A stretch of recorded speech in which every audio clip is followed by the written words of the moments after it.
Hello everyone, myself Khyati Vyas from JMP English Medium Saraswati Group of Education. Today I am conducting this session for grade 5, subject is essays. We are discussing chapter number 4, we are proud of them, and this is my session number 1 for this chapter. So what do you mean by we are proud of them? Can anyone guess? Yes, कि हमें उन पर नाज है. And when do we become proud of somebody? किसी के ऊपर नाज कब होता है?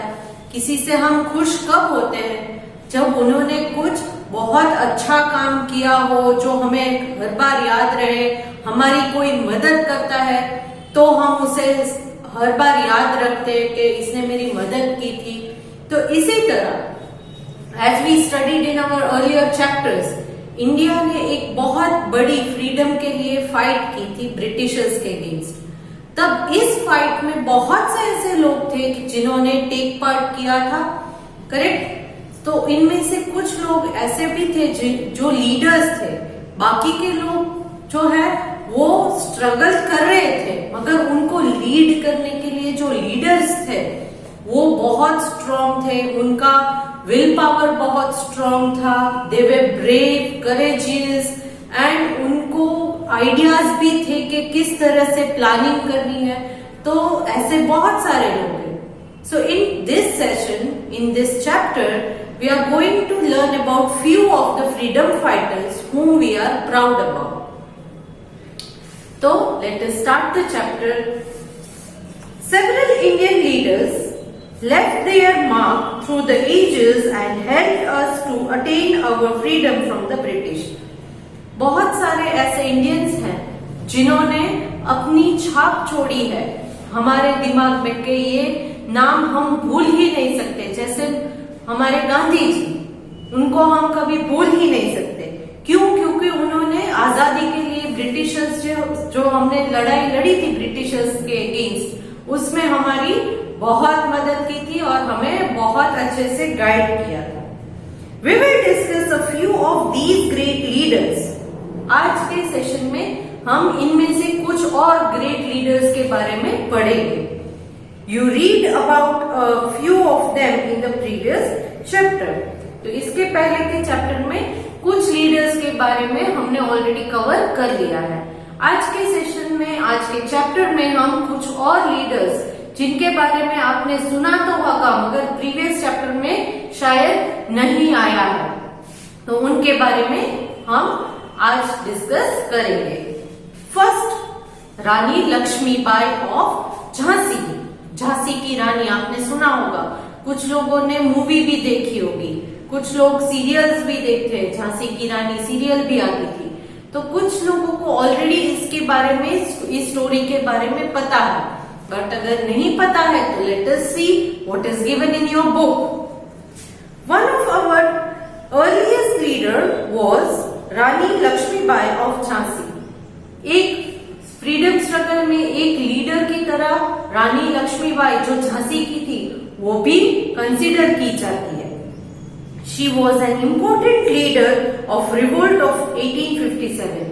जो 1857 का रिवोल्ट था वो एनफील्ड राइफल का, उसमें से एक रिवोल्ट के टाइम के लीडर में रानी लक्ष्मीबाई का भी नाम आता है. She, along with Tatya Tope, Nana Saheb and others, challenged the British for the first time in 1857. रानी लक्ष्मीबाई ने अपने साथी, कौन थे उनके साथी? तात्या तोपे एंड नाना साहेब और कुछ और लोग भी थे.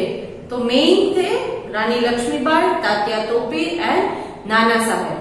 तो इन लोगों के साथ मिलकर सबसे फर्स्ट टाइम 1857 में उन्होंने ब्रिटिशर्स के अगेंस्ट आवाज उठाई थी. रानी लक्ष्मीबाई ये कौन थी? आप में से कुछ बच्चों को पता होगा क्योंकि उन्होंने मूवी देखी है, मणिकर्णिका मूवी देखी है ना. तो इट वॉज रिगार्डिंग रानी लक्ष्मीबाई. ये मणिकर्णिका मूवी है, वो रानी लक्ष्मीबाई के ऊपर ही शूट की गई है, उनकी लाइफ स्टोरी के ऊपर. तो let us read what is about Rani Lakshmibai in your book. Rani Lakshmibai was born around 1835 and was named Manikarnika. 1835 में उनका बर्थ हुआ था। कब हुआ था? 1835 में। एंड शी वॉज नेम्ड, और उनका नाम रखा गया था Manikarnika. She married Gangadhar Rao, the ruler of Jhansi. और उनकी शादी जब बड़ी हो गई तब उनकी शादी हुई थी गंगाधर राव, जो रूलर थे, राजा थे। कहाँ के राजा थे? झांसी के। After the death of his first wife, मतलब गंगाधर राव की फर्स्ट वाइफ की जब डेथ हो गई तब उनकी दोबारा से शादी की गई मणिकर्णिका से। किनकी दोबारा शादी की गई? गंगाधर राव। गंगाधर राव कौन थे? झांसी के रूलर थे। They had a son who died within 3 months of his birth. उनका एक बेटा भी था, उनकी पहली पत्नी से उनका एक बेटा भी था जो 3 मंथ्स का होने के बाद, बहुत छोटा बच्चा था 3 मंथ्स का, और उसके बाद उसकी भी डेथ हो गई। So Gangadhar Rao adopted a relative's son called Damodar Rao to succeed him. तो इसीलिए दामोदर राव ने अपने रिलेटिव के एक सन को अडॉप्ट किया था और उसका नाम था गंगाधर राव। अडॉप्ट करना मतलब अब गंगाधर राव है वो दामोदर राव के फादर बन गए। अब उनका फादर, दामोदर राव का फादर गंगाधर राव है। वो एक्चुअली बायोलॉजिकल सन नहीं कहा जाता। बायोलॉजिकल सन मीन्स ओन सन नहीं था उनका, उनके रिलेटिव का बेटा था जिनको गंगाधर राव ने एडॉप्ट किया था। क्या किया था? एडॉप्ट किया था। तो रियल सन नहीं था मगर एडॉप्टेड सन था। But Gangadhar Rao died soon after Damodar Rao was too young to be king. But जब दामोदर राव बहुत छोटे थे और अभी किंग बनने के लायक नहीं थे, तभी गंगाधर राव की भी डेथ हो गई थी। That is when Lakshmibai took over the reign of Jhansi till Damodar Rao was old enough to do so. तब जब गंगाधर राव की डेथ हो गई और दामोदर राव अभी छोटे थे राजा बनने के लिए, तब क्या किया?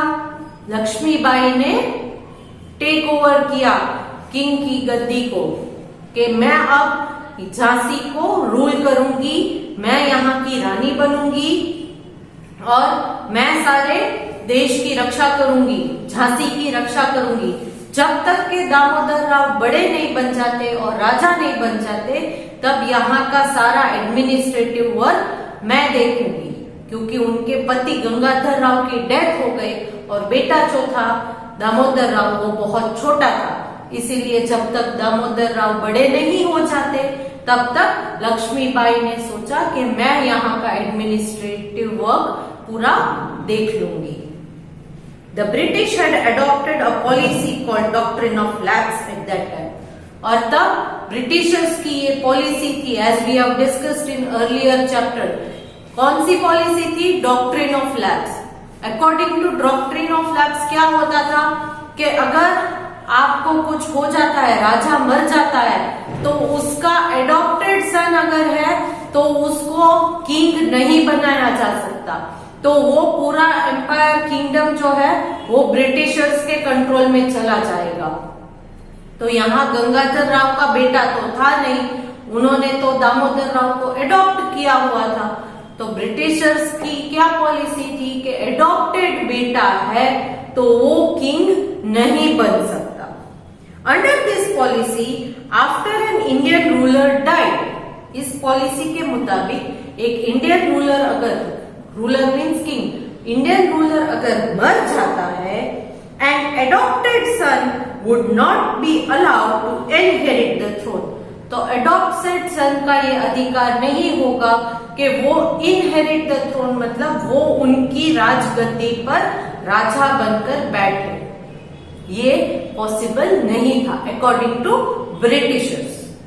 Only a natural male heir can only a natural male hire could become the ruler. सिर्फ एक नेचुरल मेल हायर, मेल मतलब बॉय चाइल्ड, हायर मतलब आगे जो राजा बन सके, वो ही उनका सक्सेसर आगे का राजा बन सकता है।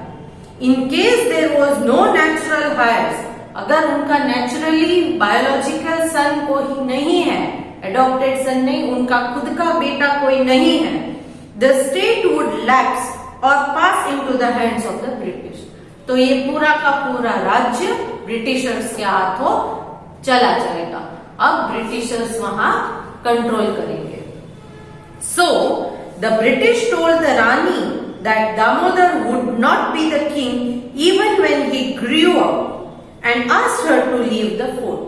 तो इसीलिए ब्रिटिशर्स ने अपने डॉक्ट्रिन ऑफ लैप्स की जो पॉलिसी है उसके अकॉर्डिंग रानी से कहा, रानी लक्ष्मीबाई से, कि आप उनके बड़े होने तक क्यों वेट कर रही हो, क्योंकि बड़े होने के बाद भी दामोदर राव वहां के किंग नहीं बन सकते, क्योंकि वो गंगाधर राव के ओन सन नहीं है, वो एडॉप्टेड सन है। इसीलिए आप इस फोर्ट को छोड़कर चले जाओ। Meanwhile, the revolt of 1857 broke out and the Rani decided to fight for Jhansi. और उसी टाइम में रिवोल्ट ऑफ 1857 स्टार्ट हो गया था, जहां पर एनफील्ड राइफल की जो कार्ट्रिज थी उसके अगेंस्ट हमारे इंडियन सोल्जर्स ने आवाज उठाई थी। तो तब रानी लक्ष्मीबाई ने सोचा कि मैं भी अपनी झांसी के लिए ब्रिटिशर्स के अगेंस्ट लड़ूंगी। She included women in the army and train them well. उनके पास इतनी स्ट्रॉन्ग आर्मी नहीं थी जितनी ब्रिटिशर्स के पास स्ट्रॉन्ग एंड लार्ज आर्मी थी। तो रानी लक्ष्मीबाई ने क्या किया, विमेन्स को भी ट्रेन किया। किसके लिए? फाइट के लिए, वॉर के लिए। She was a brave soldier and a good leader. Rani Lakshmibai खुद एक बहुत ही बहादुर सोल्जर थी और एक बहुत अच्छी लीडर भी थी, क्योंकि उन्होंने बहुत बड़ी आर्मी को लीड किया था। The Rani joined तात्या तोपे and Nana Saheb in the fight against the British. Tatya तोपे और नाना साहेब के साथ रानी लक्ष्मीबाई भी जुड़ गई थी ब्रिटिशर्स के अगेंस्ट फाइट करने के लिए। She was seriously injured and died soon after in 1858.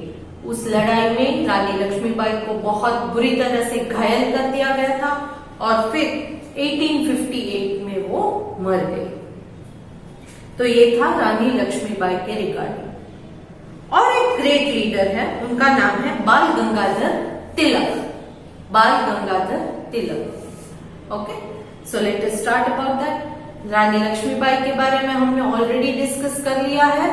रानी लक्ष्मीबाई का जन्म कहाँ हुआ था, कब हुआ था, ये हमने सीख लिया।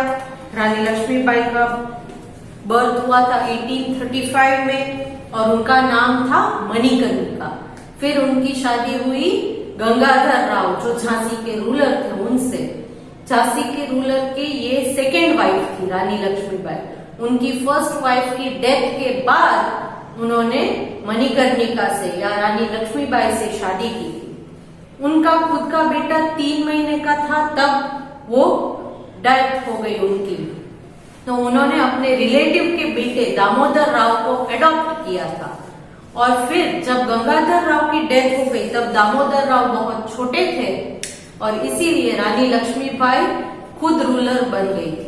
मगर ब्रिटिशर्स के अकॉर्डिंग, डॉक्ट्रिन ऑफ लैप्स में जो पॉलिसी है उसके अकॉर्डिंग बड़े होने के बाद भी दामोदर राव वहां के रूलर नहीं बन सकते, क्योंकि वो उनके ओन सन नहीं थे गंगाधर राव के। तो इसीलिए उन्होंने रानी लक्ष्मीबाई से कहा कि आप यहाँ से चले जाओ, झांसी छोड़कर चले जाओ।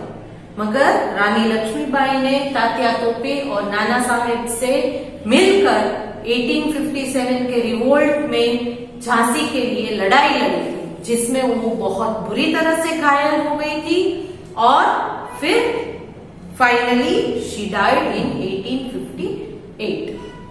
Now next is Bal Gangadhar Tilak. Bal Gangadhar Tilak, also known as Lokmanya Tilak, इनको लोकमान्य तिलक भी कहा जाता है, was born on 23rd July 1856 in Ratnagiri in Maharashtra.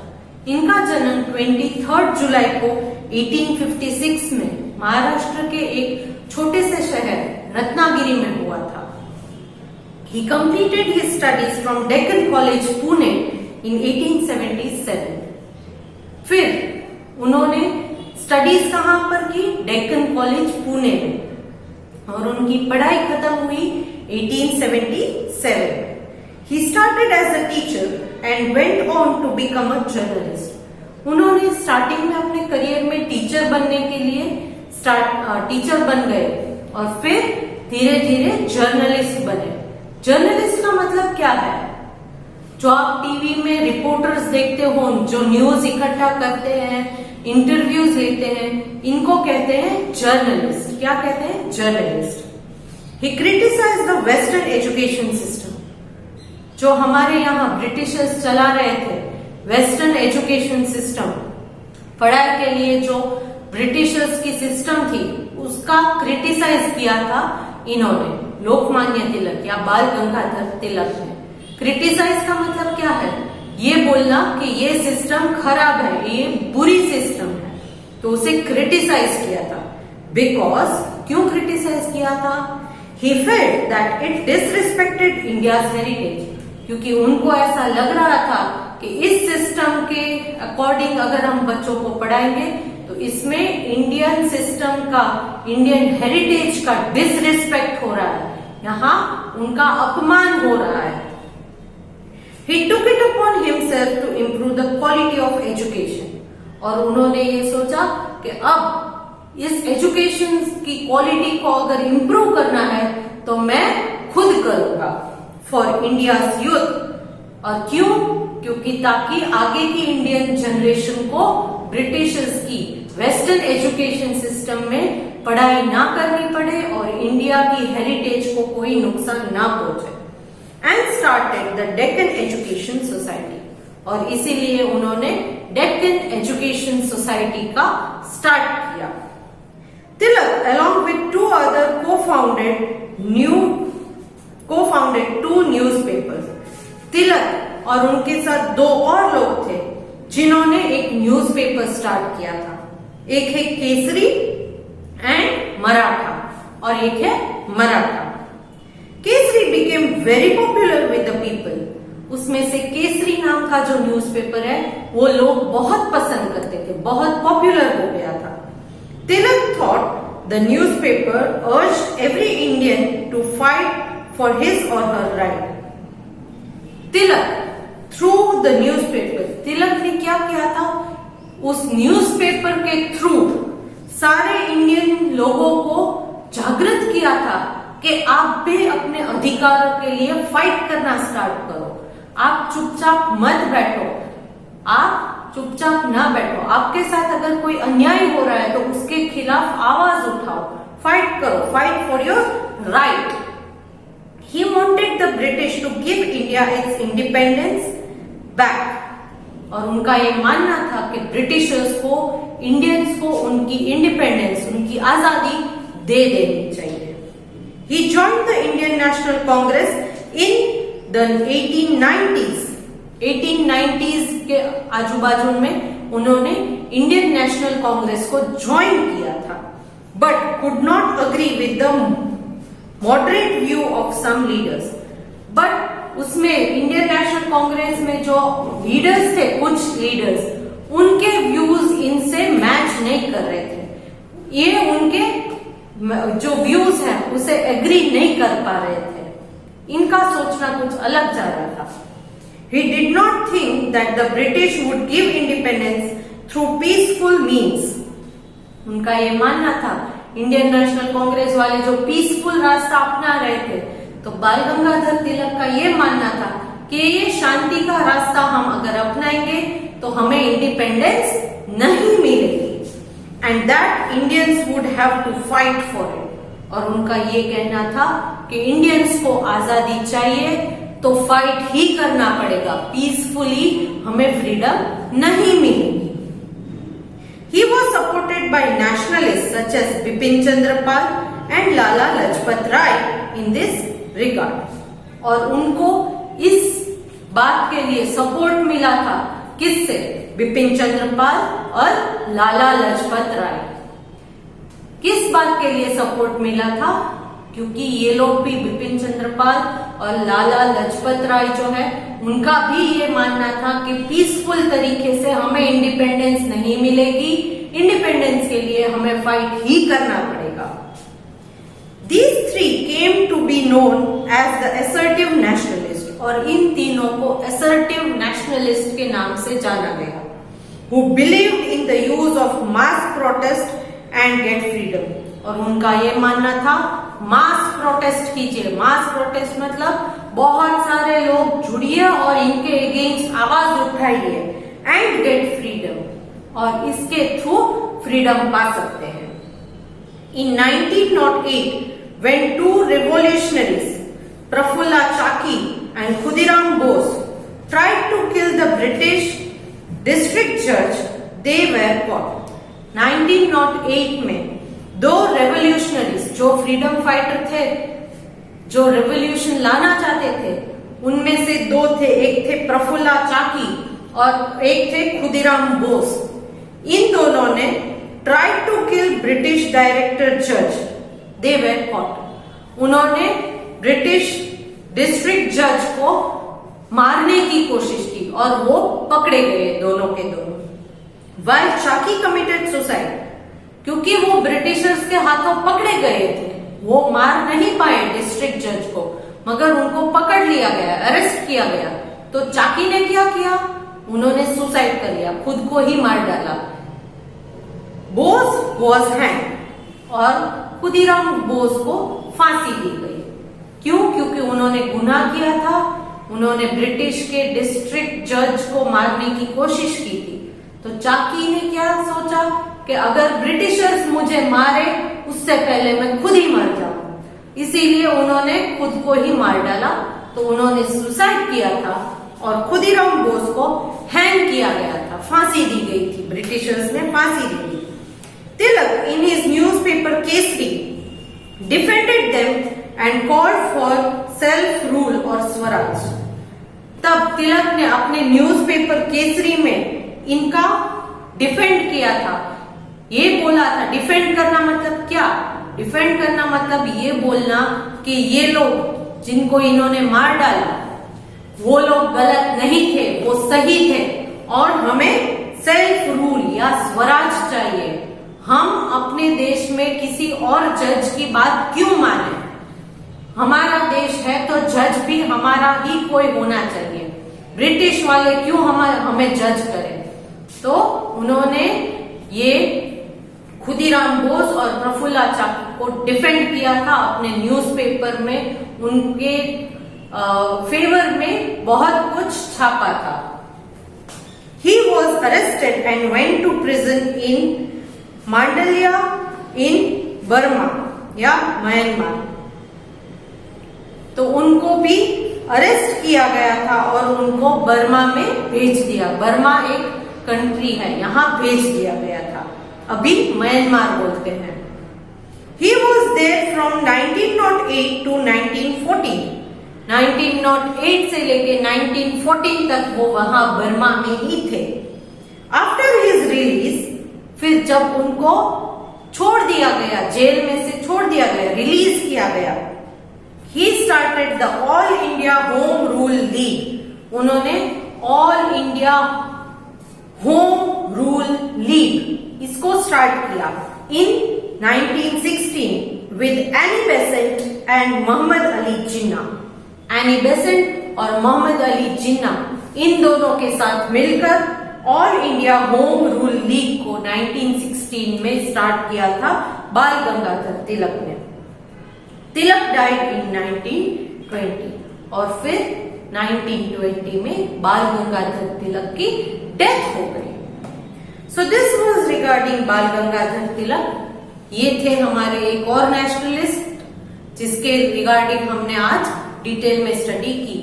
रानी लक्ष्मीबाई के बारे में तो आप में से बहुत बच्चों को ऑलरेडी पता होगा, और ये बाल गंगाधर तिलक, दो फ्रीडम फाइटर्स के बारे में हमने आज स्टडी किया। आगे के सेशन में इसी चैप्टर में हम सुभाष चंद्र बोस और सरोजिनी नायडू इनके बारे में भी स्टडी करेंगे। आज का सेशन हम यहीं तक रखते हैं।